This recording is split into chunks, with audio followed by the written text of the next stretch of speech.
देखिए, आज की जो वीडियो है ना, वो सैटेलाइट के जो पार्ट्स है उसके बारे में है। अगर आप जानना चाहते हैं सैटेलाइट के पार्ट्स के बारे में, क्या चीज़ें होती है उसमें, तो आप गौर से देखिए। देखिए, सैटेलाइट्स के बारे में पिछले वीडियो में बतलाया था, कैसे मूव होते हैं, कितने तरह के होते हैं, कितने मिनट के अंदर ऑर्बिट होते हैं, रोटेट होते हैं, तो मैं आपको बतलाया था। तो आज जो वीडियो है वो पार्ट्स के बारे में है। तो देखिए, सबसे इम्पोर्टेंट पार्ट्स सैटेलाइट के एक ये होते हैं सोलर सिस्टम।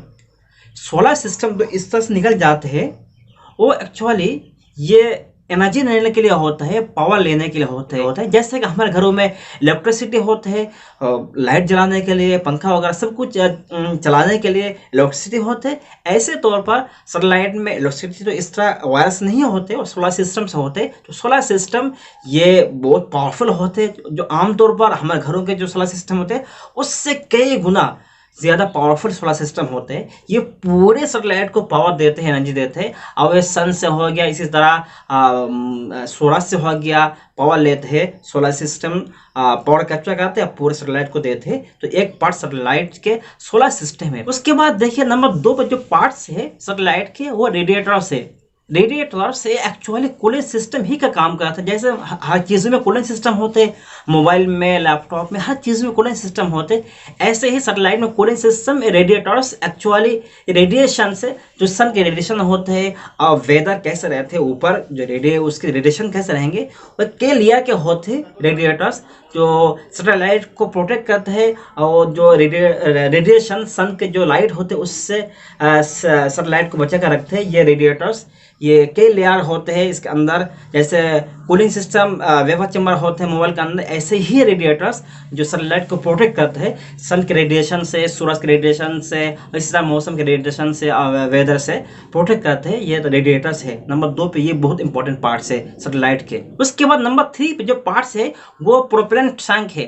प्रोपेलेंट टैंक ये एक्चुअली फ्यूल और ऑक्सीजन के लिए होता है। जैसे गाड़ी के अंदर प्रोपेलेंट टैंक होता है जिसके अंदर फ्यूल, ऑक्सीजन, इस तरह गैस वगैरह रहते हैं। हर चीज़ के अंदर प्रोपेलेंट टैंक होता है।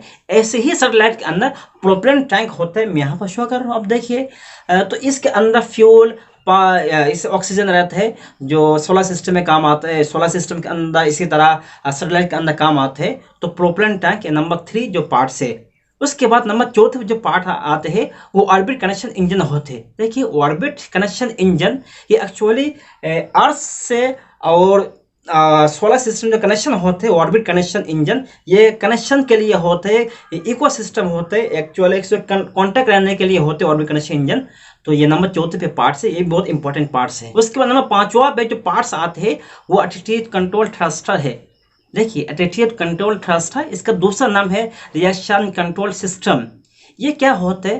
देखिए, मैं कई वीडियो में आपको बतलाया था, जो इंजन होते उसका एक नोजल होता है जहाँ से बर्निंग होने के बाद गैस फ्यूल फेंकते हैं। ऐसे ही है सैटेलाइट के अंदर। सैटेलाइट में एटीट्यूड कंट्रोल थ्रस्टर ये इस तरह थोड़ा बारीक सा होल होता है जहाँ से सैटेलाइट को मूव होने में, रोटेट होने में मदद देते हैं। और गैस वगैरह जो फ्यूल अंदर होते हैं वो जलने के बाद यहाँ से फेंकते हैं।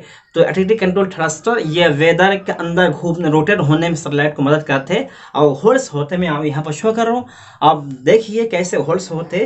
तो ये जो बारीक बारीक से होल्स होते हैं इसको कहते हैं attitude control thruster.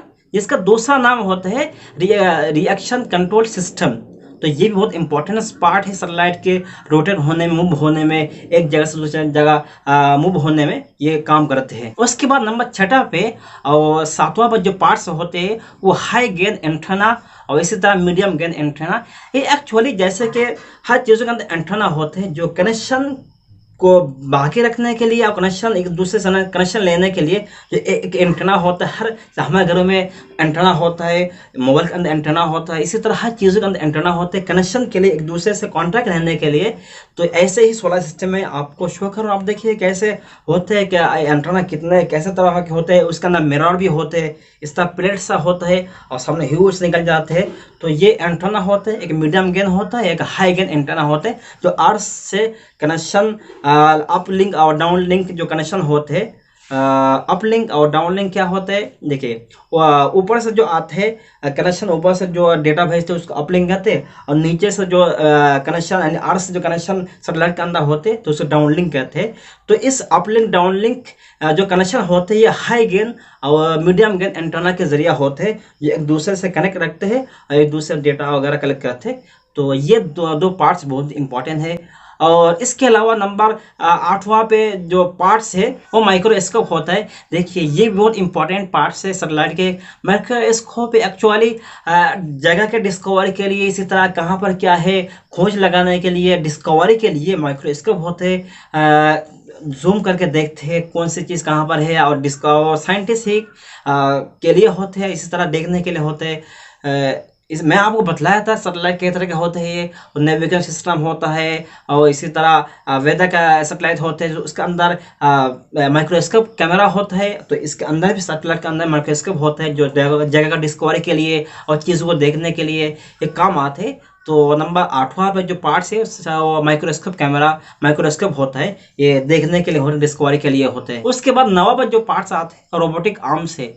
Robotic arms actually क्या होते हैं, मैं आपको अगर शो कर रहा हूँ तो आप देखिए कैसे होते हैं रोबोटिक आर्म्स। ये एक्चुअली एक जैसे कि किसी चीज़ को सही करने के लिए और उसको रिएक्शन उसको रिपेयर करने के लिए जैसे हम हाथ से करते हैं, इसी तरह सैटेलाइट के जो स्पेस में रहते हैं उसमें तो इंसान बहुत कम ही जाते हैं उसको सही करने के लिए और रिपेयर करने के लिए। तो रोबोटिक आर्म्स एक्चुअली ये काम आते हैं चीज़ों को सही करने के लिए, और ये एक्चुअली चीज़ों को सही करते हैं और रिपेयरिंग के लिए रोबोटिक आर्म्स काम आते हैं। तो ये बहुत इंपॉर्टेंट पार्ट्स होते हैं, और ये इसमें कैमरा लगा होता है कहाँ पर क्या होते तो देखने के लिए भी ये होता है। तो ये रोबोटिक आर्म्स ये भी बहुत इंपॉर्टेंट एक सैटेलाइट के पार्ट्स है, मैं यहाँ पर शो करूँ आप देखिए। उसके बाद नंबर 10वां पर जो पार्ट होते हैं वो साइंस या लॉक होते हैं। साइंस या लॉक ये क्या होते हैं, हवा को लॉक कर देते हैं, यानी कहीं पर होल तो रहते नहीं है, तो ये इस तरह का एक साइंस या लॉक होते हैं, हवा को लॉक कर देते हैं, उसके अंदर हवा नहीं आ पाते। तो हर चीज़ के अंदर हवा होती है, दुनिया के हर चीज़ के अंदर हवा होती है, कहीं पर हवा नहीं होती है यानी उसको हवा निकाल दी जाती है। तो साइंस या लॉक ये हवा को लॉक कर देते हैं, अंदर के बाहर का हवा आने नहीं देते, और बाहर के जो गैस वगैरह होते वो एटीट्यूड कंट्रोल थ्रस्टर उससे फीकते हैं। नोजल एक तरह से एक नोजल ही है, तो सैटेलाइट को मूव होने के रोटेट होने में मदद करते हैं। तो ये जो साइंस या लॉक है ये हवा का लॉक कर देते हैं, साइंस के एक तरह के एक इस तरह है।